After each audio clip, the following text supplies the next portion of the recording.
Welcome to our QPR Preview Show ahead of the home match against Plymouth Argyle in a battle between two teams yet to find a league win this season.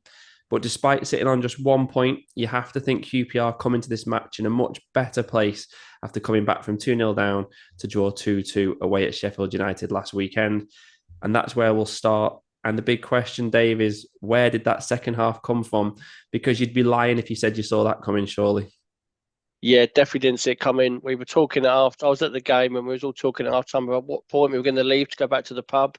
It wasn't the best performance, was it? I mean, first half was a typical QPR up north away game. They were all over the place. We were wide open.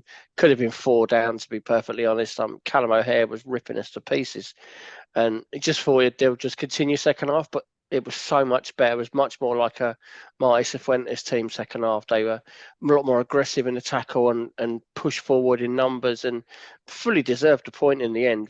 At the very least, they were really good second half, and that needs to be the baseline for them now. They need to keep playing like that because they haven't played well the first couple of games, and that seemed to be right. Now we're getting back to business, and it felt like the season sort of started that second half for us. Yeah, definitely. I mean, QPR obviously improved in the second half. We have to acknowledge there was probably an element of Sheffield United maybe thinking the game was won, Mm. especially because the bigger than they are, don't they? At the moment, probably coming down from the Premier League, switched off a little bit, and as their level dropped, ours improved, and it was the old cliche of a game of two halves. And we posted a stat this week that QPR already have as many points in 2024 as we got in the whole of 2023, and that's with 22 league games left this year. It's safe to say, I think, that 12 months ago, that is a match that we were not coming back in. And you've already touched on it there, but credit to the manager, isn't it? It's just another illustration of the turnaround he's achieved at QPR. Yeah, definitely. And I thought he got it wrong the first half, to be honest. For the way he set us up was just too open. But he sorted out second half, and it was quite telling that after he knew it was wrong because at half time the subs warmed up for a little bit and then he called everyone in and they were obviously getting a bit of a rollick in and he was sorting everything out. And he corrected all the problems second half, and his subs were all really positive as well. Even after Colback got sent off, he still sent Dykes on to try and get the equaliser. You might as well lose 3-1 than lose 2-1. We kept going for it, and you know it's really positive with Cifuentes, and he does make these changes. And like you said, a year ago that would have been 4-5-0, wouldn't it? Let's be honest, but they recovered really well. Yeah, I think a few people thought it maybe still would be 4-5-0 with it at half Mm. time. And you were there, obviously. What was the contrast in emotions from half time to full time? Yeah, I mean, the atmosphere was incredible second half. It was just everyone was positive about how they played. I think even if we'd lost, even if we'd finished 2-1, I think it would have been quite positive coming out because we were just so much better second half and it was much more like us all over the pitch. And obviously, we've probably come on to it, the new signings were just really exciting as well. They added a lot to our attack. We actually looked like scoring goals, which was good to see. Even Dykes coming on looked really positive and looked very different to what he's done previously. So yeah, I mean, the atmosphere was great. Like I say, it did feel like the season started in that second half for us. We've been okay, but not brilliant the first couple of games. But yeah, that second half really gave me, cause for optimism, and I think a lot of other fans as well. Yeah, if we actually go on to have a good season, that could probably be a defining moment in the season where, like you Mm. say, things got off on the right foot from there.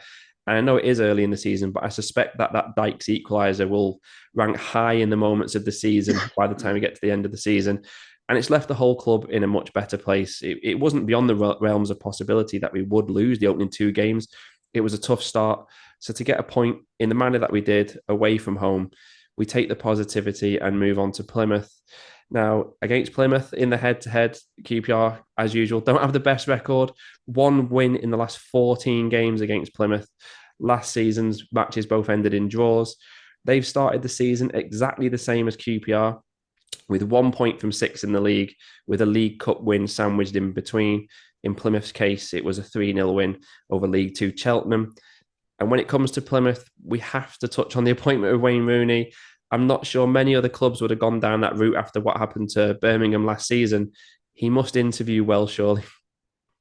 Yeah, I mean, I've got a lot of time for Rooney that he's having a go at management. He hasn't been put off by failures. He keeps trying, but it was an odd appointment when you think the position they were in last year, and you know, I mean, like they've done okay results wise. They're pretty much the same as us, aren't they? Like you said, but it does feel an odd appointment after how Birmingham went last season, and I just think they'll struggle this year with him, and there's going to be a lot of pressure with Rooney being in charge because he's such a big name, but he hasn't really got that reputation as a manager yet.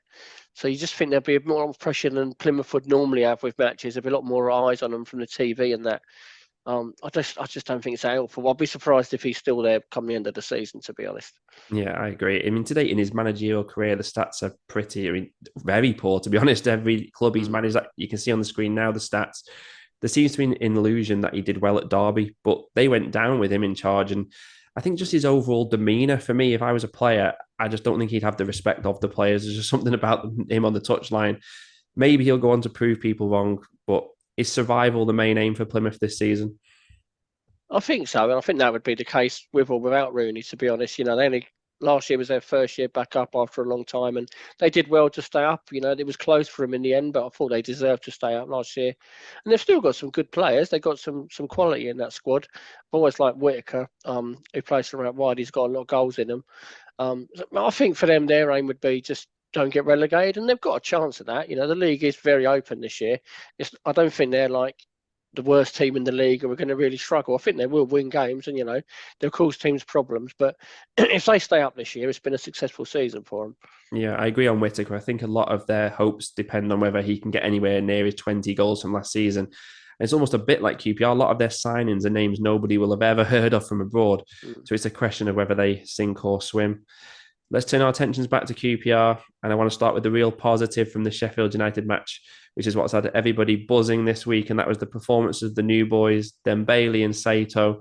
I don't think it's too early to say that they'll get people in the ground this season. I know I can't wait to watch them again on Saturday. Both surely have to start. Oh, yeah, please. They were so good to watch. I mean, I think Dembele's first touch, I think he nutmegged someone and then went round him and he was brought down. You're like, oh, hello, want to watch some of this. And it reminded me a little bit of Tarap when he first come in. He just seemed levels above everyone else. He was really good, and Saito when he come on was excellent as well. They couldn't get the ball off him. They're both so small, but they're so strong, quick, and skillful. It's they're players to get excited about. I mean, it was only one game. I'll say that about it. We've seen people have good starts before and tail off, but it was really exciting from both of them, and I can't wait to see him again. Yeah, who can forget Emmanuel Ledesma and the t-shirts after his hat trick? But I think these guys look something special, don't they? It's the first touch, the energy they brought to the team. They just look brilliant. And unless there's something wrong with them, they have to start this game for me. I think it'll get everyone in the club a boost to know they're starting. And I also think we need to secure those permanent deals ASAP, check the small print and make sure everything's watertight because they could go on to be real assets for QPR. I know it's only a small sample size, but they did look very, very good.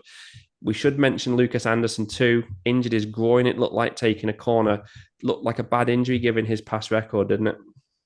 Yeah, that was very QPR getting injured, taking a corner, wasn't it? I mean, it did look a bad one though, and I doubt he'll be available at the weekend. And it is a blow to us because with Chair out, we don't know how long he's out for. Could be quite a while by the sound of it.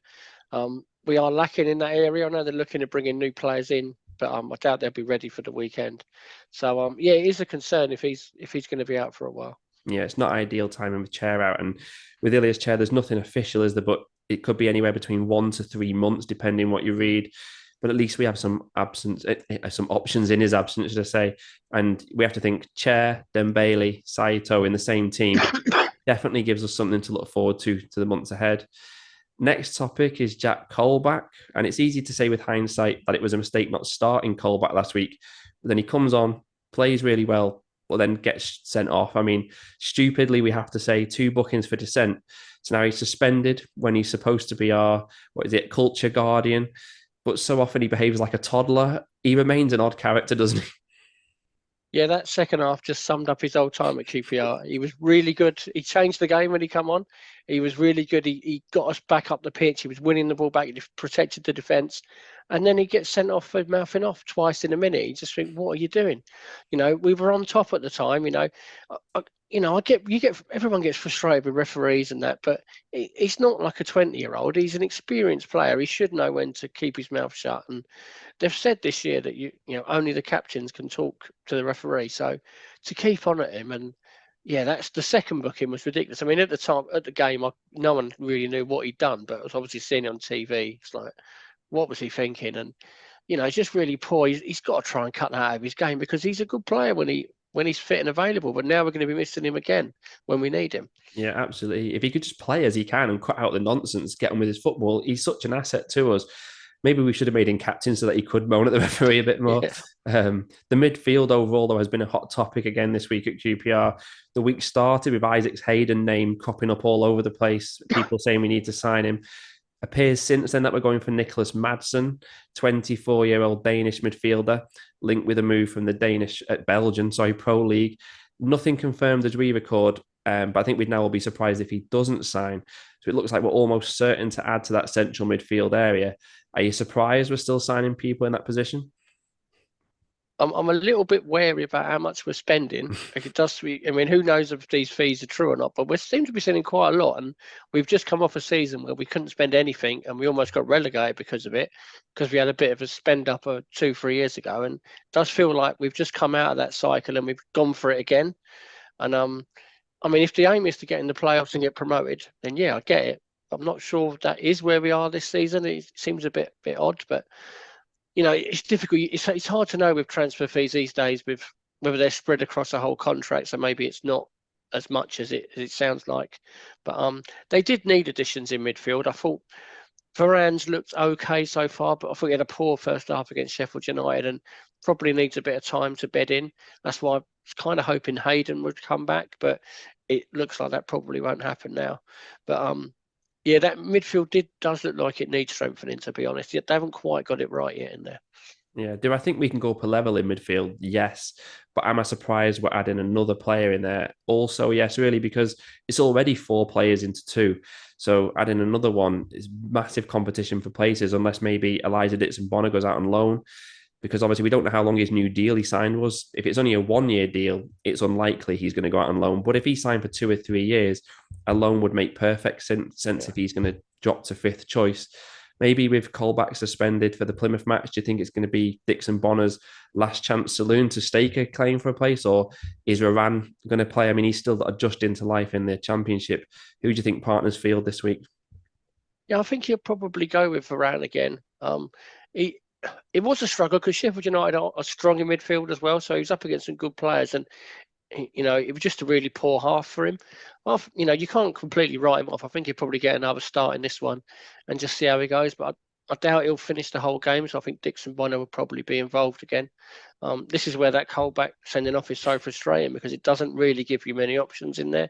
I know we're looking at a new signing, but whether he'll be available Saturday or not, I'm not really sure, to be honest. Yeah, I think they'd be on the bench if we did make a signing in time. Varane obviously is just going to take some time to get used to the pace of the game. For me, he just looked like a deer in the headlights. Didn't know where he needed to be. He was culpable on both Sheffield United goals. First one he switched off. Second one he was out muscled. But he's only going to improve with games. And I think if we haven't got a new signing ready to go, I'd go with Field and Varane as well. And just to go back to your FFP, it's a good point because as much as obviously it's a 3-year cycle and the last 2 we haven't spent much, so we can obviously got a bit of leeway this season. The club need to remember that in 2 years' time, this will be year 1. So then we're going to be back to square one where we've got a season where we can't spend anything because this season's in the books. But like you say, maybe they are spreading out the fees, spreading out the wages, and maybe they know something about the Iberia move that we don't know yet. Yeah. If we look at the defence for QPR, still not been great. 7 goals conceded in the 3 games so far. And it's the same 4 defenders who played almost every game towards the end of last season. Why did they now suddenly have moments where they look like they never played together?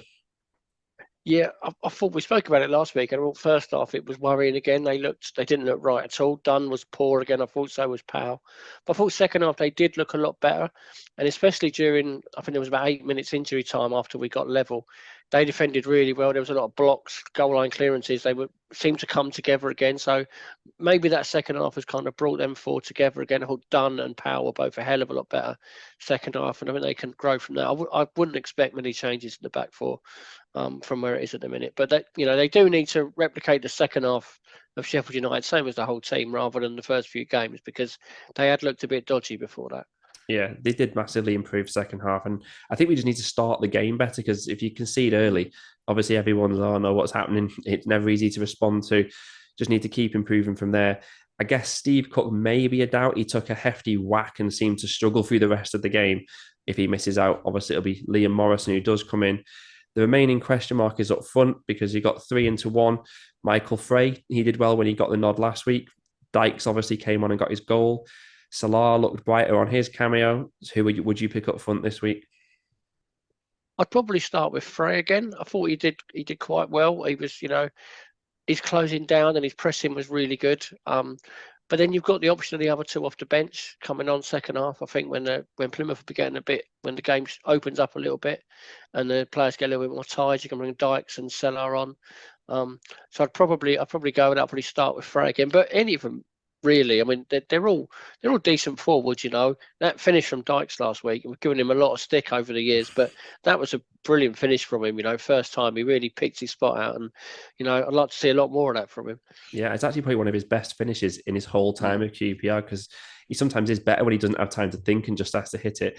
And I'd actually go with Dykes up front against Plymouth because we know how much confidence plays a part in his game. So I'd fancy him for another goal if he plays, especially if he's got Saito and Dembele in and around him. So he'd be my pick. Prediction time, though. We spoke a lot before the season started about QPR needing to find a more consistent level. But the Sheffield United match proved already how hard it can be to predict QPR from 145 minutes to the next. But what's your prediction for Plymouth? I think it's a difficult one because there's pressure on us. I think there's expectation on us to win this game when there wasn't in the first two. But even saying that, I do think we'll get a result at the weekend. I think with Saito and Dembele starting, I think they'll cause Plymouth a lot of problems. And it'll be close, I think, but I think we'll beat them maybe 2-1. Yeah, I think it's just a match technically we do want to look to need to win because we don't want to be heading into the international break with no wins. And we've got obviously Luton away next week, which is a tough one. And then you're into December and they're still winless and it puts pressure on the games to come. So it would more just be ideal to win this, keep the feel-good factor, everything heading in the right direction. And Plymouth, as we touched on it, they look like a team who's destined to be in that bottom third of the table. So realistically, they're a side that you should be looking to beat at home. I think it could be only the odd goal in it, but I do fancy QPR for a win. And it'll be deja vu if you're following the QPR preview shows next week because we've got back-to-back matches against Luton. Brian and George will be on the next show to preview the cup match. And then Dave and I will be back ahead of the Friday night league match. Let's hope we have got those 3 league points in the bank before those matches. Share your predictions in the comments. Thank you for watching and come on, you R's. We know who we are. You know who we are. We are QPR.